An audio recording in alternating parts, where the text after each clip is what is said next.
Sanjana true perfect gamer of Bigg Boss house అనేసి అనిపించింది. ఎందుకంటే తనకి ఎప్పుడు ఎట్లా ఏం ఆడాలి, ఏం స్ట్రాటజీ వాడాలి, ఎవరితో ఏం మాట యూజ్ చేయాలి ప్రతి ఒక్కటి తెలుసు. ఒక ఎంటర్టైనింగ్ సబ్జెక్ట్లోకి తీసుకొని పోతా ఉన్నది. ఈ దొంగతనాలు ఒకటి పక్కన పెట్టేస్తే దొంగతనాలు మాత్రం చిరాకు తెప్పిస్తాను. కానీ తను గేమ్ ఆడకుండా ఎట్లా సర్వైవ్ అవ్వచ్చు అని చెప్పేసి స్ట్రాటజీస్ ప్లాన్ చేసుకుంటూ కూర్చునింది. ఏం కంటెంట్ ఇవ్వచ్చు, ఈ రోజు ఏం చేయొచ్చు, ఎట్లా ఎంటర్టైన్ చేయొచ్చు ఆడియన్స్ని, సో ఆడియన్స్ని ఎట్లా ఎంటర్టైన్ చేస్తే ఆడియన్స్ ఎట్లా మనకి ఓటేస్తారనే పాయింట్ పట్టేసుకునిందబ్బా. Already Kannada Bigg Boss experience ఏమని తెలియదు కానీ perfect player. Maybe physical player కాకపోవచ్చు, బట్ మెంటల్గా సూపర్గా ఆడుతూ ఉంది. నాకైతే మైండ్ బ్లాక్ అయిపోయింది. బా ఏం తెలియరా స్వామి అని చెప్పేసి. ఈ down Sanjana knows, because Sanjana has already been a Bigg Boss contestant.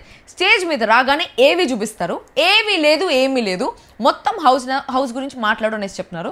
So Sanjana knows, in spite of knowing she was acting. అస్సలు మొత్తం మైండ్ బ్లోయింగ్. ఇట్లాంటి టైంలోనే కదా బిగ్ బాస్ స్క్రిప్టెడ్ ఏమో అనేసి అనిపిస్తుంది. అంతా వీళ్ళు యాక్టర్స్ కదా, ఆల్రెడీ పుట్టుకతో యాక్టర్స్, ఈ రోజులు యాక్టింగ్ ఆల్రెడీ అలవాటు కాబట్టి వాళ్ళు అప్పటికప్పుడు ఆడియన్స్ కోసం చేసే యాక్టింగ్ అని.